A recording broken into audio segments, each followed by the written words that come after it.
TV समोर बसू नका. आपला नेता कुठल्या पक्षासोबत सेटलमेंट करेल, कुठल्या पक्षातून बाहेर पडेल आणि कुठल्या पक्षासोबत युती करेल काही सांगता येत नाही. धडकी भरवणारा निर्णय कदाचित नेता घेतो की काय असं कार्यकर्त्याच्या मनात चाललं. दुसऱ्या बाजूला पक्षाच्या उमेदवाऱ्या आता जाहीर होऊ लागल्या. इच्छुकांची एका एका मतदारसंघात एक एक डझनची यादी आहे आणि एवढे इच्छुक असून सुद्धा जे पहिल्यापासूनच उमेदवारी घेऊन रगड पैसा कमवलेला आहे, अशांनाच पैशावाल्यांनाच पक्ष उमेदवारी देतोय. त्याच्यामुळे कार्यकर्ते नाराज आहेत आणि कार्यकर्त्यांना खुश करण्यासाठी नेते मात्र महामंडळ किंवा राज्यमंत्री दर्जा अशी बोळवण करतायत. दुसऱ्या बाजूला विरोधकांमध्ये मात्र चलबिचल वातावरण सुरू आहे.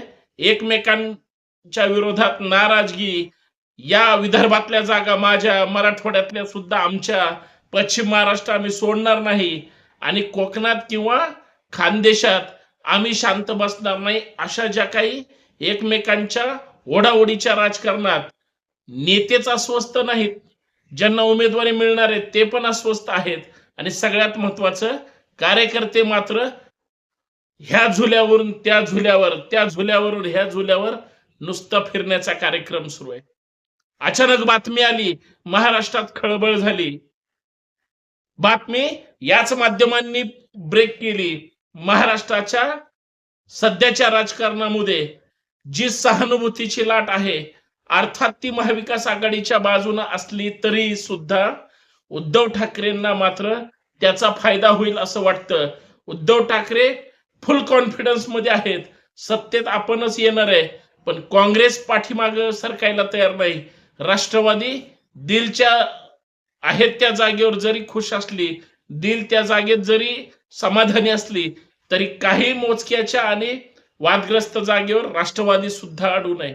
आणि या सगळ्या गोंधळामध्ये आज माध्यमांनी सांगितलं, बघा फार भयानक गोष्ट आहे आणि परत ठाकरेंचं भाजप कनेक्शन ऍक्शन मोडवर आहे असं दिल्लीतलं काँग्रेसचं सूत्र सांगतंय.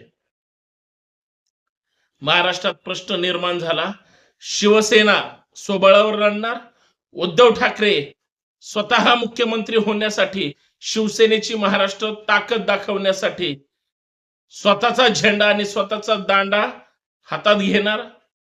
काँग्रेसची नाराजगी, राष्ट्रवादीला सहज सोबत घेऊन पुढे जाणारी काँग्रेस आता मात्र काँग्रेस राष्ट्रवादीची पूर्वीची आघाडी, पूर्वीच्या जागा तशाच ठेवून शिवसेनेसोबत जुळून घ्यायला नाही तयार, म्हणून संजय राऊत असतील किंवा उद्धव ठाकरेंचे इतर नेते काय भाजपची घंटा परत वाजवणार. काय चाललंय महाराष्ट्रात? महाराष्ट्रात द्वंद्व युद्ध सुरू आहे, महाराष्ट्र संभ्रमात आहे. हे जरी निर्विवाद सत्य असलं, काँग्रेसची सूत्र खोटं बोलणार नाहीत. राष्ट्रीय स्तरावर देश आणि राज्य पातळीवर काय घडतं आणि काय घडवायचं हे दिल्लीतूनच ठरतं. मग ते सत्ताधाऱ्यांचं सुद्धा ठरतं आणि विरोधकांचं सुद्धा ठरतं. फक्त मातोश्री मुंबईत आणि महाराष्ट्रात असल्यामुळे त्यांना दिल्लीला जायची गरज नाही, दिल्लीच्या नेत्यांचे उंबरे झिजवायला जायची गरज नाही. पण राज्यात आघाडी पण टिकवायचे, जागा पण ताकदीनं जास्त घ्यायच्यात आणि सत्ता आल्यावर परत खुर्चीवर पण बसायचंय. हा जो सत्तेचा सारीपाट आहे त्याच्यावर उद्धव ठाकरे मात्र प्रचंड आरूढ असताना दिसत आहेत. या सगळ्या गोंधळात महाराष्ट्राचं काय होणार आणि महाविकास आघाडीच्या कार्यकर्त्याने कुणाचा झेंडा घेऊ हाती म्हणून गाणं म्हणायचं, या मुद्द्यावर मित्रांनो आपल्याला चर्चा करायची आहे. सर्वांना सप्रेम जय जिजाऊ, जय महाराष्ट्र, जय शिवराय. मी संतोष शिंदे. मी जे बोलतो कदाचित ते 100% खोटं नसलं तरी, खरं तुम्ही समजत असलात तरी, मी बरं बोलण्यापेक्षा खरं बोलणारा कार्यकर्ता आहे. म्हणून संतोष शिंदे जे बोलतोय ते ठामपणे बोलणार. सगळ्यात महत्वाचं, संतोष शिंदे जी भूमिका मांडतोय ती महाराष्ट्राच्या हिताची भूमिका मांडणार. आणि याच मुद्द्यावर आपल्याला चर्चा करायची. विनंती एवढीच आहे, व्हिडिओ शेवटपर्यंत पहा, व्हिडिओ जास्तीत जास्त शेअर करा. सगळ्यात महत्वाचं, आपलं लाडकं हे जे सामाजिक विचारपीठ आहे, युट्यूब चॅनल आहे, ते सबस्क्राईब करा, शेअर करा. सगळ्यात महत्वाचं, आपल्या लोकांपर्यंत पाठवा. पाणी प्रचंड तापलेलं आहे, तापू द्या. विधानसभेचं पाणी गरम झालंय, नेत्यांचा पारा सुद्धा गरम झालाय. कार्यकर्ते ऍक्शन मोडवर आहेत, इच्छुकांनी तर बाजारच मांडलाय. ज्या ज्या पक्षाचे मातब्बर नेते आहेत, महाराष्ट्रात शिंदे फडणवीस पवारांची सत्ता असल्यामुळं शिंदेचा वर्षा बंगला हा इच्छुकांसाठी आणि नाराज लोकांसाठी सध्या हेडक्वार्टर आहे, तक्रार निवारण केंद्र झालंय. तर राज्याचे दुसरे उपमुख्यमंत्री देवेंद्र फडणवीस यांचा सागर बांगला सुद्धा आता कार्यकर्त्यांना आधार केंद्र वाटायला लागलंय. प्रश्न सुटत नाही. उमेदवारी द्या म्हणलं तर दिल्या नाहीत. 99 लोकांची यादी जाहीर केली, काही जणांना रिपीट केलं. लोक त्या मतदारसंघातले नाराज आहेत.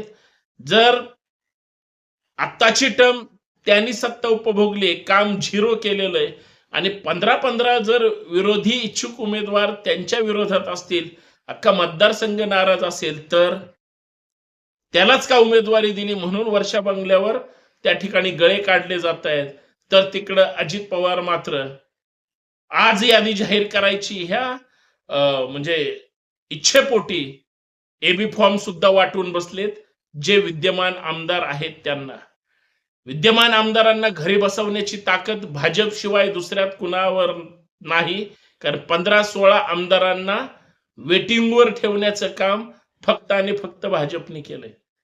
भाजप काय करू शकतं उभ्या महाराष्ट्राला माहितीये. सत्तांतर आणि महाविकास आघाडीची सत्ता घालून देवेंद्र फडणवीसांनी आणि शहासाहेबांनी ज्या पद्धतीचं राजकारण केले, प्रत्येक जण म्हणतोय हे काहीही करू शकतात.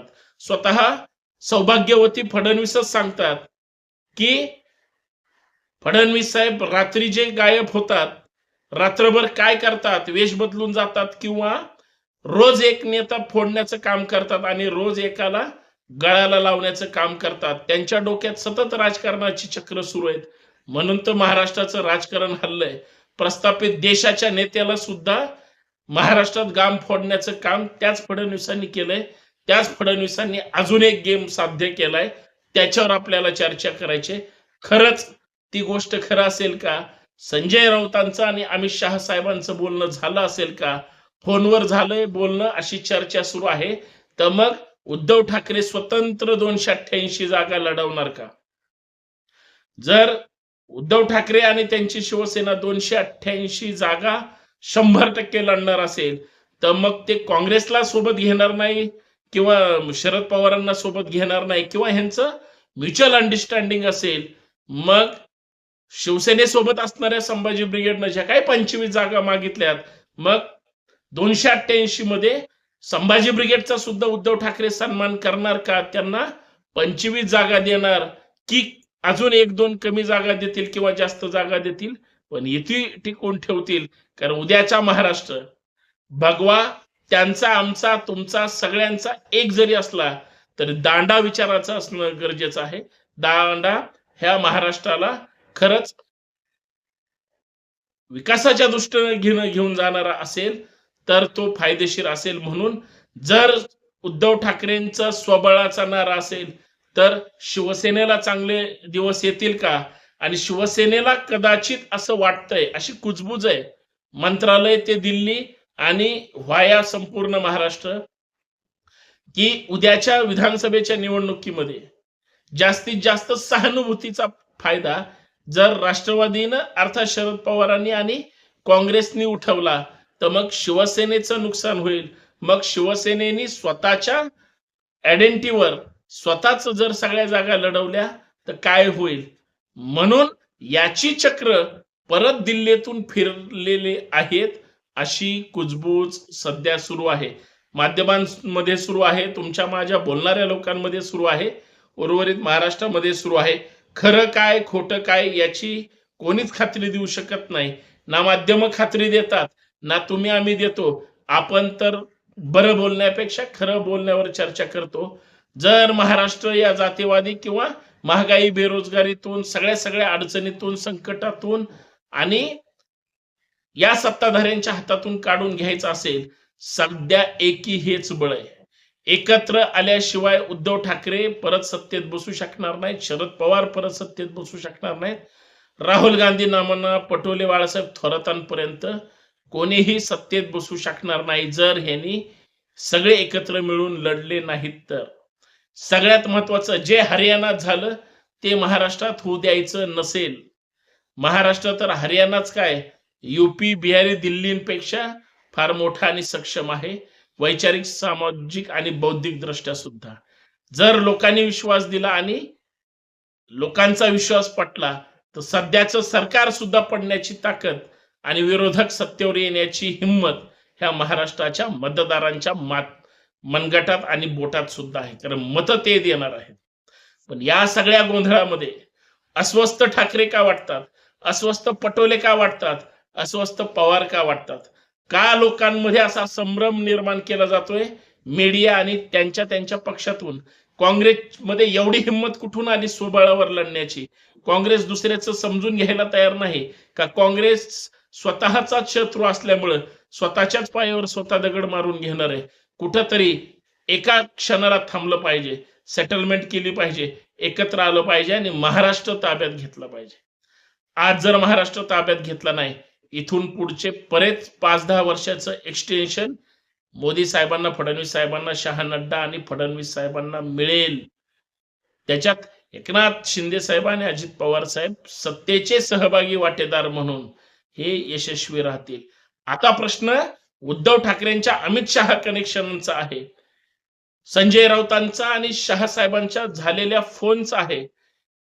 हे काँग्रेसवाले सांगतात की होय हे कदाचित ह्यांचं बोलणं झालंय, हे जागा वाटपासाठी आहे, स्वतंत्र लढण्यासाठी आहे, काँग्रेसला सत्तेत येऊ द्यायचं नाही याच्यासाठी आहे का महाराष्ट्रात बदल होण्यासाठी तुम्ही सक्षमपणे लढा, लोक तुमच्या पाठीशी राहतील असा स्वतःचा ठाकरेंचा निर्णय आहे.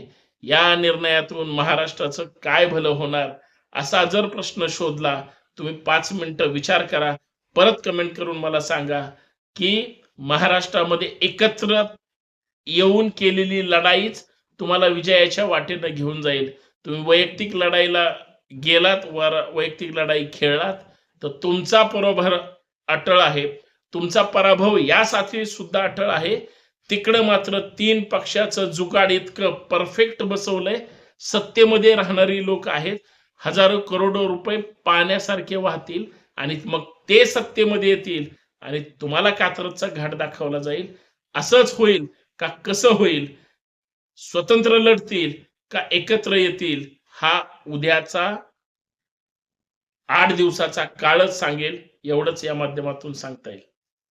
पण मतदार म्हणतात लढेंगे और जीतेंगे. धन्यवाद.